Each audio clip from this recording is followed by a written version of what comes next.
Hi டார்மீஸ், எல்லோரும் எப்படி இருக்கீங்க? இன்றைக்கி நம்ம யாரோட எஃப்எஃப் பார்க்க போகிறோம் அப்படின்னு பார்த்தீங்கன்னா, OT7ஓட ஒன் ஷாட் தான் வந்து பார்க்க போகிறோம். ஏன் டக்குன்னு வந்து OT7 போடுறீங்க அப்படின்னு கேட்டிங்கன்னா, இன்றைக்கி நம்ம சப்ஸ்கிரைபரில் ஒரு பாப்பாவோட பர்த்டே. அவங்க பேர் வந்து யாஷினி. ஸோ அவங்க வந்து என்கிட்ட கேட்டிருந்தாங்க, அக்கா OT7ஓட எஃப்எஃப் போடுங்க என் பர்த்டே அன்றைக்கி அப்படின்னு சொல்லிட்டு.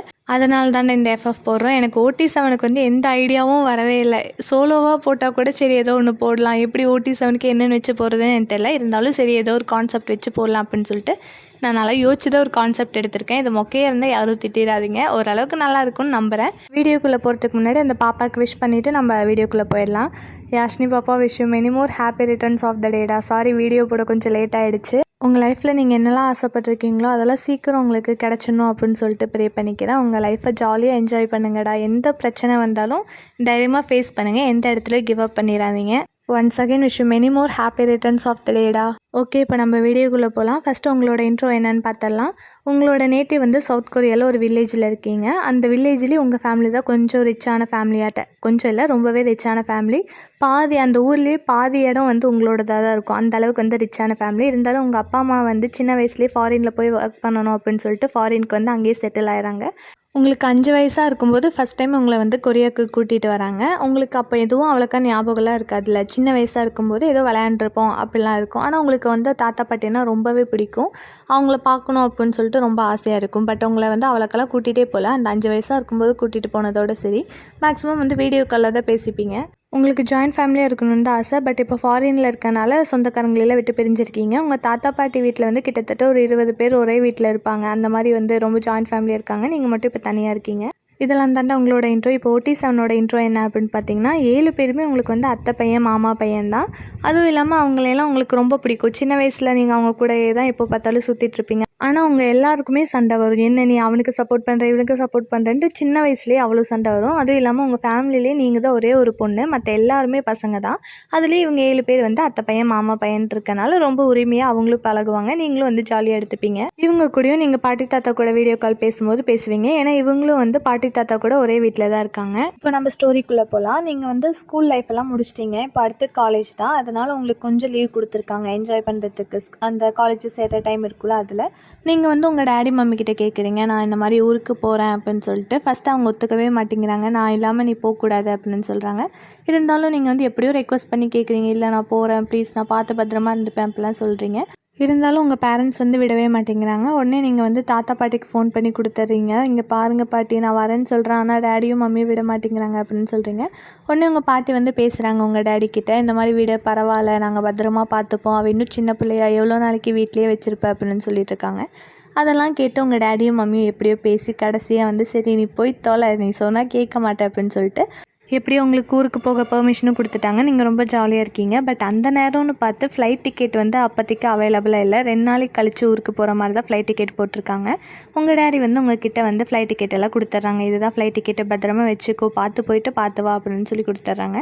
நீங்களும் வந்துட்டு என்ன டேடி போய் 2 நாளுக்கு அப்புறம் போட்டிருக்கீங்க, நாளைக்கே போட்டு வரலாம்ல அப்படின்னு கேட்குறீங்க. அதுக்கு டேடி இருந்துட்டு இல்லை இது லீவ் டைமுங்கிறனால நம்மளுக்கு ஃப்ளைட் டிக்கெட்ஸ் எல்லாம் அவைலபிளாக இருக்காது, உனக்கு 2 நாள் கழித்து போட்டு கொடுத்ததே பெருசு அப்படின்னு சொல்லி உங்ககிட்ட கொடுத்துட்றாங்க. நீங்களும் சரி இது போட்டு கொடுத்ததே எனக்கு பெருசு அப்படின்னு சொல்லிட்டு வாங்கி பத்திரமா வச்சுருக்கீங்க. நீங்கள் 2 நாளைக்கு கழித்து போகிறதுக்கு இப்போ இருந்தே பேக் பண்ணி வைக்கிறீங்க. உங்களுக்கு ரொம்ப சந்தோஷமாக இருக்குது. ஏன்னா நீங்கள் சின்ன பிள்ளையில போய் அந்த ஊரை பார்த்தது, அந்த ஊர் எப்படி இருக்குமோ என்னவோ அதெல்லாம் உங்களுக்கு எதுவுமே தெரில. வீடியோ கால் பேசுவீங்க, அதோட அவ்வளோதான். உங்களுக்கு தாத்தா பாட்டியை பார்க்குறதுக்கு சந்தோஷமாக இருக்கோ இல்லையோ, அத்தை பசங்களெல்லாம் பார்க்குறதுக்கு ரொம்பவே சந்தோஷமாக இருக்கீங்க. நீங்கள் போய் எப்படியோ ஒரு சேட்டை பண்ணணுன்ட்டு ஒரு முடிவில் தான் இருக்கீங்க. ஆனால் நீங்கள் ஊருக்கு போகிறது பாட்டி தாத்தாவை தவிர வேறு யாருக்குமே தெரியாது. ஏன்னா நீங்கள் அவங்கக்கிட்ட சொல்லியிருப்பீங்க, நான் வரதை யார்கிட்டையும் சொல்லாதீங்க, நான் வந்து அப்படியே அவங்களுக்கு சர்ப்ரைஸாக வந்து ஒரு ஷாக் எடுக்கிறேன் அப்படின்னு சொல்லியிருப்பீங்க. அவங்களும் அதனால் யார்கிட்டையும் சொல்லாமலே இருப்பாங்க. இப்படியே வந்து 2 நாள் போயிடுது. கடைசி நீங்கள் ஊருக்கு போகிறதுக்கு ஏர்போர்ட்டும் வந்துட்டீங்க. உங்கள் மம்மி வந்து அவங்களோட அட்வைஸ் எல்லாம் கொடுக்குறாங்க, பார்த்து போ, பத்திரமா போ, எங்களை விட்டு ஃபஸ்ட் டைம் நீ தனியாக போகிற அப்படிலாம் சொல்லிட்டு இருக்காங்க. நீங்கள் அதெல்லாம் எதுவும் கேட்டும் கேட்காத மாதிரியே இருக்கீங்க. ஏன்னா உங்களுக்கு அது எதுவுமே தோண்டலை. உங்களுக்கு எல்லாமே இப்போ மனசில் இருக்கிறது ஊருக்கு போகிறோம், அவங்க 7 பேர்த்தையும் பார்த்து நல்லா சண்டை இழுக்கிறோம், அந்த மாதிரி தான் இருக்குது. அதுக்கு உங்கள் டேடி இருந்துட்டு அம்மா பற்றியெல்லாம் நீ கவலைப்படாத, உங்கள் அம்மா எப்போதுமே இப்படி தான் அட்வைஸ் பண்ணிகிட்டே இருப்பா, நீ பத்திரமா போயிட்டு வாமா அப்படின்னு சொல்கிறாங்க. ஏன்னா நீங்கள் வந்து டேடியோட செல்லம், அம்மாவுக்கு செல்லம் தான், இருந்தாலும் அவ்வளோ செல்லம் கிடையாது, அப்பாவுக்கு தான் ரொம்பவே செல்லம். உங்கள் அப்பாவும் அம்மாவும் உங்களை வந்து சென்ட் ஆஃப் பண்ணிவிட்டு வந்துடுறாங்க. நீங்களும் இப்போ ஃப்ளைட்டில் உட்காந்துட்டு நாளைக்கு நம்ம போனால் எப்படி அவங்களாம் ரியாக்ட் பண்ணுவாங்க அப்படின்னு சொல்லிட்டு யோசிச்சுட்ருக்கீங்க. யோசிச்சுட்டு அப்படியே கொஞ்ச நேரம் தூங்குறீங்க. அப்புறம் திருப்பியும் அந்த பக்கம் வேடிக்கைலாம் பார்க்குறீங்க. விண்டோ சீட்டில் தான் உட்காந்துருக்கீங்க. அந்த பக்கம் வேடிக்கைலாம் பார்த்துட்டு அப்படியே கொஞ்ச நேரம் டைம் போகுது. போனதுக்கப்புறம் அவங்க அனௌன்ஸ் பண்ணுறாங்க, இன்னும் கொரியாவுக்கு வந்து ஒரு 1/2 அன் ஹவர் தான் இருக்குது, நம்ம போயிடுவோம் அப்படின்னு சொல்கிறாங்க. நீங்கள் வந்து உங்கள் திங்ஸ் எல்லாம் எடுத்து வெளியில் வச்சுருப்பீங்க. அதெல்லாம் திருப்பி பேக்கில் பேக் பண்ணிவிட்டு ரெடியாக இருக்கீங்க. சரி எப்படா ஃப்ளைட்டை வந்து கொரியாவில் இறக்குவாங்க, நம்ம பாட்டி தாத்தா வந்து ரெடியாக இருப்பாங்க வந்து கூட்டிகிட்டு போக அப்படின்னு சொல்லிட்டு.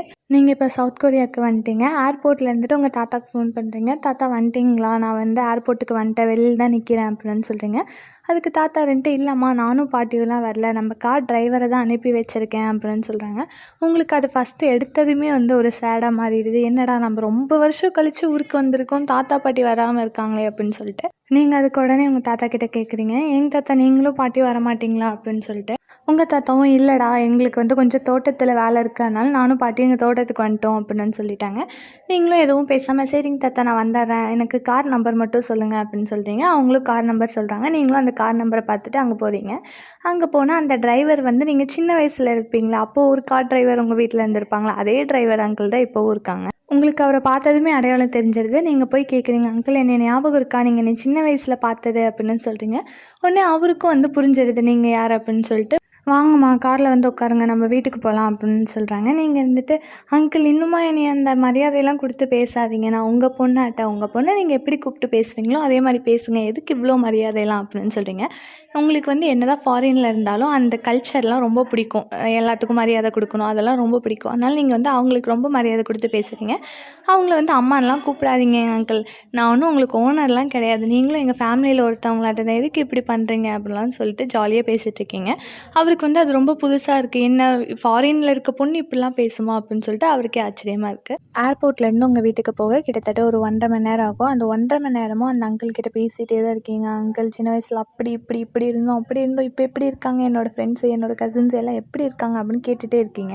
அவரும் நீங்கள் கேட்குறதுக்கு எல்லாமே பொறுமையாக ஆன்சர் பண்ணிகிட்ருக்காரு. நீங்கள் அப்படியே அந்த ரோடெல்லாம் பார்க்குறீங்க. அந்த ரோடெலாம் அப்போ கிடையாது, வெறும் மண்ணாட்டை அப்படி தான் இருந்திருக்கும். இப்போ எல்லாம் ரோடு போட்டு அழகாக இருக்குது. ரொம்ப நீங்கள் வந்து கேள்வி தான் பட்டிருக்கீங்க, கொரியா வந்து டெவலப் ஆகிட்டு வருது அப்படின்னு சொல்லிட்டு. ஆனால் நேரில் பார்க்கும்போது உங்களுக்கு ரொம்பவே பிடிச்சி போயிடுது.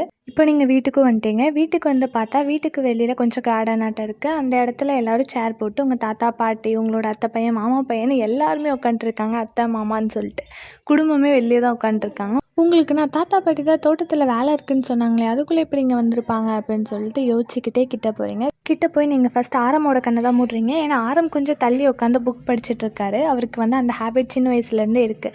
நீங்கள் ஆரமெல்லாம் வந்து படிக்கிறதுல கொஞ்சம் டாப்பராட்ட இருந்தாலும் வந்து உங்களை விட டாப்பர் ஆரம் தான். அவரு கூட தான் சின்ன வயசில் எது படிக்கிறதுனாலும் அவர் கூட தான் உட்காந்து படிச்சுட்டு இருப்பீங்க. அதனால் ஃபஸ்ட்டு அவரையே வம்பு இழுப்போம் அப்படின்னு சொல்லிட்டு அவரோட கண்ணை மூடுறீங்க.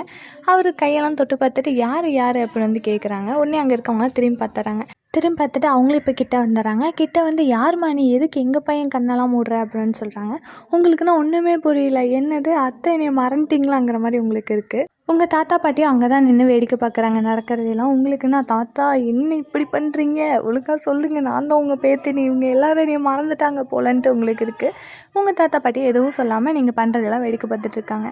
திடீர்னு உங்ககிட்ட ஜிமின் வந்து, யார்மா நீ, இந்த ஊரில் இவ்வளோ அழகாக நாங்கள் பொண்ணுங்களை பார்த்ததே இல்லை, இவ்வளோ அழகாக இருக்க அப்படிங்கிறாங்க. டேய் ஜிமின், உனக்கு கூட என்னை ஞாபகம் இல்லையாடா, இந்த ஆரம்புக்கு தான் என்னை ஞாபகம் இல்லைன்னா அவன் படித்து எல்லாத்தையும் மறந்து போயிருப்பான், நீ படிக்கவே மாட்டேன், பொண்ணுங்களையே தானே பார்த்துட்டு இருப்ப, என்னை எவ்வளோ டைம் வச்ச கண்ணு வாங்காமல் பார்த்துருக்க, உனக்கு கூட என்னை ஞாபகம் இல்லையாடா அப்படிங்கிறீங்க.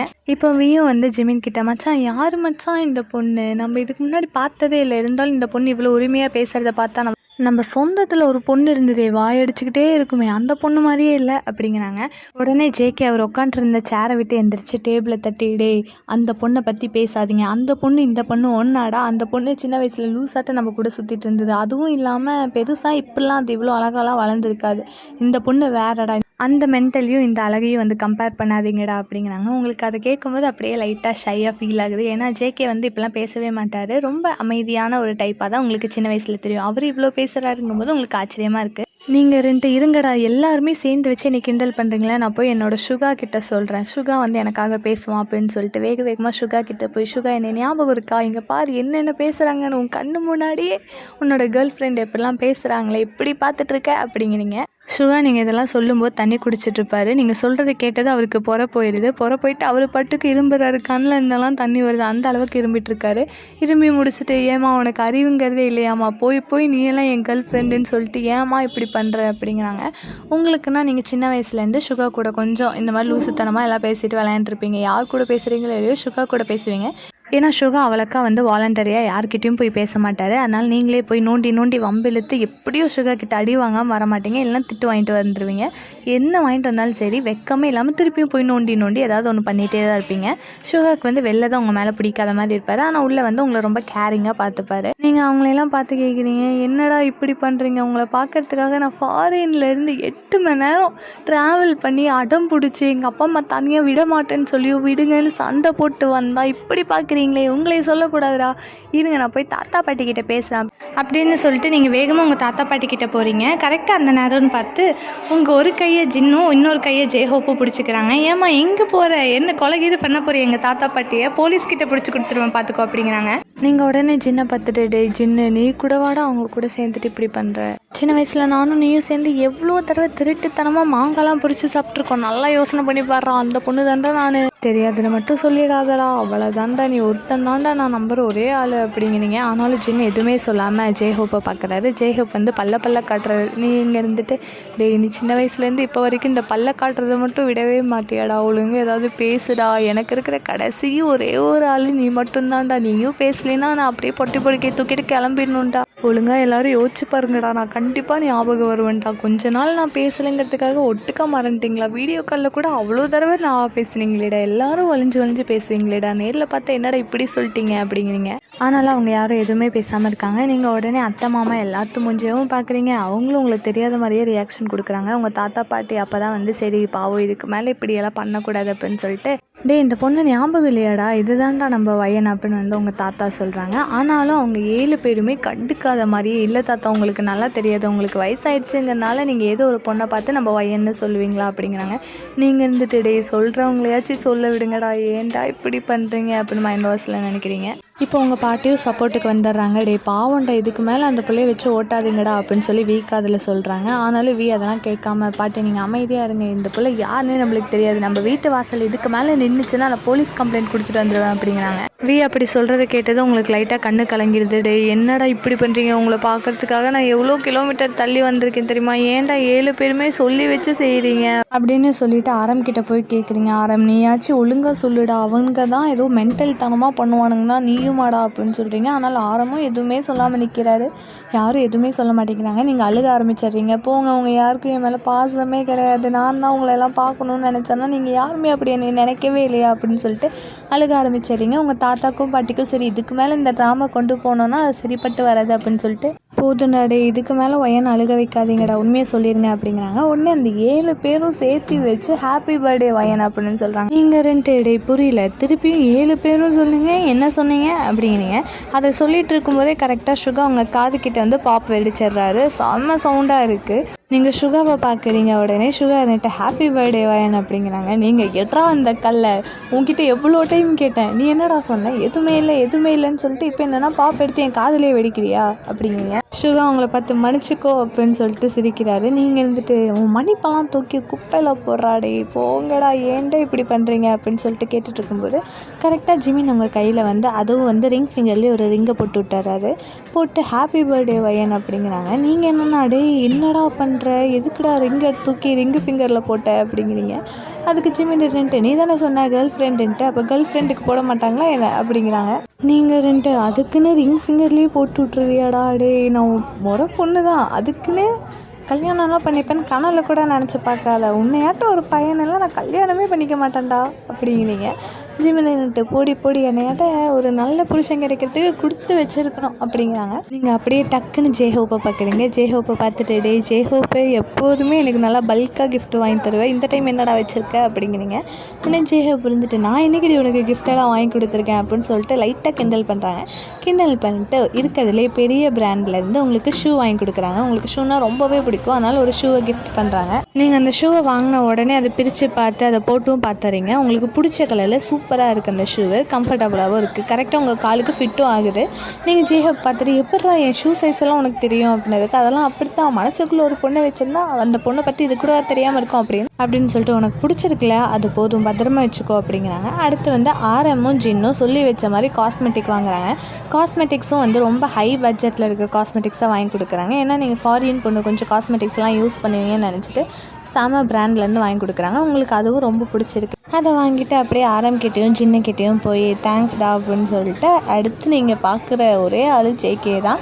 ஏன்னா எப்போதுமே துருன்னு உங்கள் கூட சண்டை போடுற ஒரு பர்சன் ரொம்ப அமைதியாக இருக்காங்களே அப்படின்னு சொல்லிட்டு அவரை பார்க்குறீங்க. ஜேகேதுன்ட்டு நான்லாம் ஒன்றும் வாங்கலை, என்னையே பார்க்குற வியை பாரு அப்படிங்கிறாங்க. நீங்கள் இருந்தாலும் உங்கள் கண்ணு ஜேகேவை விட்டுட்டு போகவே மாட்டேங்குது. ஜேகே உடனே கிட்ட வந்து சரி ஹாப்பி பர்த்டே அப்படின்னு சொல்லிட்டு அவர் பாட்டுக்கு போகலான்னு போகிறாரு. நீங்கள் வந்துட்டு ஏன் என்னடா போகிற, எங்கடா என் கிஃப்ட்டு அப்படிங்கிறீங்க. டக்குன்னு திரும்பி பார்த்துட்டு உங்களை அப்படியே ப்ரைடல் ஸ்டைலில் தூக்கி சுற்றுறாரு. சுற்றிட்டு ஹாப்பி பர்த்டே வயன் அப்படின்னு சொல்லிட்டு கீழே விட்டுறாரு. உங்களுக்குன்னா அப்படியே தலையை சுற்றுது, என்னடா இப்படிலாம் பண்ணுறீங்க அப்படின்ட்டு அடுத்து வியை பார்க்குறீங்க. வியை பார்த்தா அவர் டக்குன்னு உங்கள் கன்னத்தில் கிஸ் பண்ணிவிட்டு ஹாப்பி பர்த்டே வயன் அப்படிங்கிறாங்க. இதெல்லாம் பார்த்து உங்களுக்கு என்னவோ சரியில்லையே, ஏன்டா எல்லோரும் 7 பேரும் சொல்லி வச்ச மாதிரி இப்படி வளைஞ்சிக்கிட்டு இருக்கீங்க, அது கூட பரவாயில்ல, இன்னும் என் பர்த்டேலாம் ஞாபகம் வச்சுட்ருக்கீங்க, நான் கூட நீங்களாம் மறந்துருப்பீங்கன்னு நினச்சேன் அப்படிங்கிறீங்க. அப்படி சொல்லிவிட்டு சரி இதுக்கு தான் முறை பசங்க இருக்கணும்னு சொல்கிறது போல் அப்படின்னு சொல்லிட்டு அவங்க எல்லாம் பார்த்து சிரிச்சிட்டு இருக்கீங்க. சரி என் கேக் எங்க, இது மட்டும் கொடுத்தா போதுமா, என் கேக்கெல்லாம் எங்கடா அப்படிங்கிறீங்க. உங்கள் தாத்தா பாட்டி இருந்துட்டு அது உள்ளே இருக்குமா, அவள் வீட்டுக்குள்ளே போய் கேக் வெட்டலாம் அப்படின்னு சொல்லிட்டு உங்களை கூட்டிகிட்டு போகிறாங்க. அவ்வளோதான் மிஸ், இதோட வந்து 1 ஷாட் முடிஞ்சிச்சு. ஆக்சுவலி இதை நான் நேற்றே இந்த வீடியோ போஸ்ட் பண்ணியிருக்கணும். அந்த பாப்பாவோட பர்த்டே வந்து நான் இன்றைக்கின்னு சொல்லிட்டு இருப்பேன். அந்த ஸ்டார்டிங்கில் வந்து பாப்பாவுக்கு விஷ் பண்ணும்போதெல்லாம் இன்றைக்கின்னு தான் சொல்லி விஷ் பண்ணியிருப்பேன். இந்த வீடியோ வந்து நான் நேற்றே எடிட் பண்ணிட்டு இருந்தேன். ஏப்ரல் 10 அன்னைக்கு போஸ்ட் பண்ண வேண்டிய வீடியோ. பட் வந்து கொஞ்சம் எங்கள் வீட்டு பக்கத்தில் கோயில் ஃபங்க்ஷன்லாம் நடந்துகிட்ருக்கனால இப்போ ஏப்ரல் 11 அன்னைக்கு போஸ்ட் பண்ணுறேன். ஸோ சாரிடா யாஷினி பாப்பா, நான் நேற்றே உங்களுக்கு மெசேஜ் பண்ணியிருந்தேன். பட் இருந்தாலும் நான் நினச்சா கேட்டு நாம் இப்படி டிலே பண்ணிட்டோமே அப்படின்னு சொல்லிட்டு so sorry. But belated happy பர்த்டேடா. உங்கள் லைஃப்பில் நீங்கள் நினச்சது எல்லாமே உங்களுக்கு சீக்கிரம் கிடைக்கணும். கண்டிப்பாக கிடைக்கும். லைஃப் ஃபுல்லாக ஹாப்பியாக என்ஜாய் பண்ணுங்கள். அவ்வளோதான் ஆர்மிஸ், இன்னைக்கான எஃப்எஃப் வந்து முடிச்சாச்சு. உங்களுக்கு இந்த எஃப்எஃப் பிடிச்சிருக்கு அப்படின்னு சொல்லி கமெண்ட் பண்ணுங்கள். பேக்ரவுண்டில் செம நாய்ஸாக இருக்கும், எல்லாமே இந்த கோயில் ஃபங்க்ஷனால தான். அதை மட்டும் கொஞ்சம் அட்ஜஸ்ட் பண்ணிக்கோங்கடா. பாய், நம்ம அடுத்த எஃப்எஃப்பில் பார்க்கலாம்.